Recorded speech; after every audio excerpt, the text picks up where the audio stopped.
वर्षापासून मी वारी करतोय, पण एक सावलीची उणीव भासली. म्हणजे दिंडीसोबत चालत असताना हे सीड बॉल आहेत ते टाकत आहेत.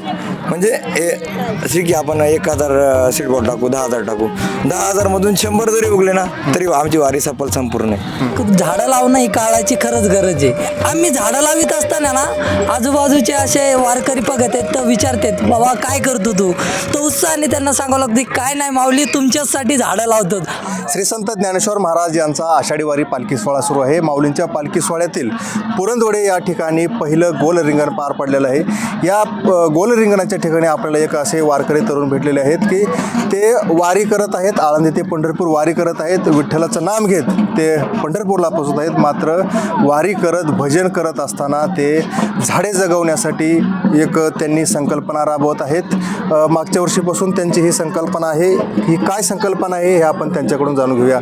काय संकल्पना आहे माऊली? रामकृष्ण हरी तुकोबारायांच्या अभंगाप्रमाणे वृक्षवल्ली आम्हा सोयी रे वनचरे ह्या गोष्टीचा ध्यास घेऊन आणि म्हणजे 2 वर्षापासून मी वारी करतोय, पण एक सावलीची उणीव भासली. जो नवीन पालखी मार्ग तयार झाला ना तर आजूबाजूला बरेचसे म्हणजे झाडं नाही आहेत. मग एक वारीसोबतच एक मग वृक्षवारी म्हणून एक संकल्पना राबवली मागच्या वर्षापासून. आणि ती यावर्षी म्हणजे आम्ही तरुणाई फाउंडेशन म्हणजे तरुणाई टीम तरुणाईच्या माध्यमातून आम्ही 3 लोकांनी या म्हणजे दिंडीसोबत चालत असताना हे सीड बॉल आहेत ते टाकत आहेत. म्हणजे जवळजवळ COPच्या मुलांकडून आणि फलटणमधून आपल्याला 1000 सीड बॉल भेटलेले आहेत. असे सीड बॉल टाकत किंवा सीड म्हणजे बिया वगैरे टाकत आम्ही पंढरीच्या दिशेने म्हणजे जिथे विसावा आहे तिथं आम्ही सीड बॉल टाकत आहे. म्हणजे ज्यावेळेस वारकरी विसाव्याला त्यांना त्या झाडाचा सावली आणि ही अनुभूती आम्ही पण घेतलेली आहे. म्हणजे सावलीच भेटत नाही. जवळजवळ 4-5 किलोमीटर जरी पुढे गेलं तरी सावलीचा तेवढी उणीव भासते. मग आपण आज नाही उद्या नाही, पण जेणेकरून आपण सुरुवात केली आत्ता, पण होता होईल. तुम्हाला नाही तर पुढच्या पिढीला आता आपण काही वेगळं करत नाही.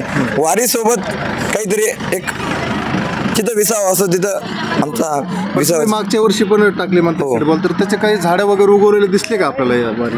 मागच्या वर्षी म्हणजे फोटो वगैरे तर नाही काढले होते, स्पॉट लक्षात येत. पण मग आता नवीन पालखी मार्ग महामार्ग होतं तेव्हा प्रगतीपथावर होता, पण आता पुढे दिसतील काही ठिकाणी, बरेचशा ठिकाणी. मित्र, कधी कुणाला कशासाठी आर्थिक गरज लागेल याचा काहीच अंदाज येत नाही, पण आलेल्या परिस्थितीला आणि अडचणीला सामोरं तर जावंच लागतं. अशा वेळी कामी येतं आपल्या घरातलं सोनं. Bank of Maharashtra gold loan अगदी कमी आणि परवडणाऱ्या व्याजदरात, शिवाय 0 प्रोसेसिंग फी. तर मित्र, त्वरा करा आणि गोल्ड लोनसाठी bankofmaharashtra.in वर लगेच अर्ज करा.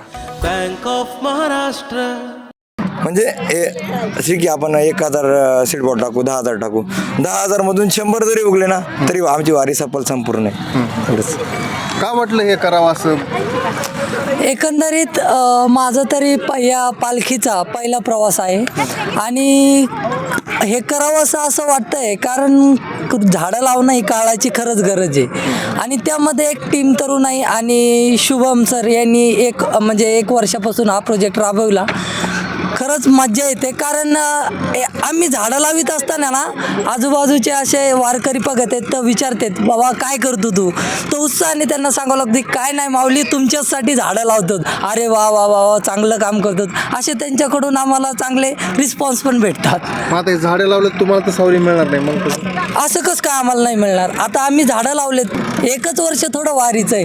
अखंड परंपरा आता चालूच ठेवायचं चाललंय दरवर्षी. हा म्हणजे हे 2रं वर्ष आहे आणि एकंदरीत हे 2रं वर्ष थोडं आमचं काटकसरीनं चाललेलं आहे. म्हणजे कमी विद्यार्थी आहेत जे सहभाग घेतात, तर त्यांची पण संख्या कमी आहे. राहण्याची त्याची पण अडचण येते थोडीफार, तरी ते सगळे आम्ही सहन करत वारी चालून ठेवली. पण पुढच्या वर्षी आणखीन नव्यानं म्हणजे मुला-मुली एकत्र येऊन आणखीन नव्यानं हा प्रयोग राबवणार आहोत. खूप चांगला असा हा उपक्रम आहे आणि हे तरुण हे उपक्रम गेली 2 2 वर्षापासून राबवत आहेत. कारण पालखी महामार्ग झाल्यानंतर या महामार्गावरील जी बाजूची जी झाडे होती ही झाडे मोठ्या प्रमाणात तोडली गेली. त्यानंतर यावर्षी थोडा पाऊस काळ आहे त्याच्यामुळं उन्हाचा चटका जाणवला नाही. मात्र गेल्या वर्षी माऊलींच्या पालखी सोहळ्यामध्ये संपूर्ण सोहळा चालत असताना उन्हाचं प्रमाण जास्त होतं. दुपारच्या 20व्याला वारकऱ्यांना कुठेही सावली भेटत नव्हती. एखाद्या ट्रक खाली बसून वारकरी हे भोजन करून विसावं घेत असल्याचं आपल्याला पाहायला मिळालं होतं. त्यामुळे या तरुणांचा जो हा उपक्रम आहे तो खूप चांगला उपक्रम आहे. श्री संत ज्ञानेश्वर महाराज पालखी सोहळ्यातील संपूर्ण अपडेट्स आपण जाणून घेणार आहोत. तुर्तास धन्यवाद.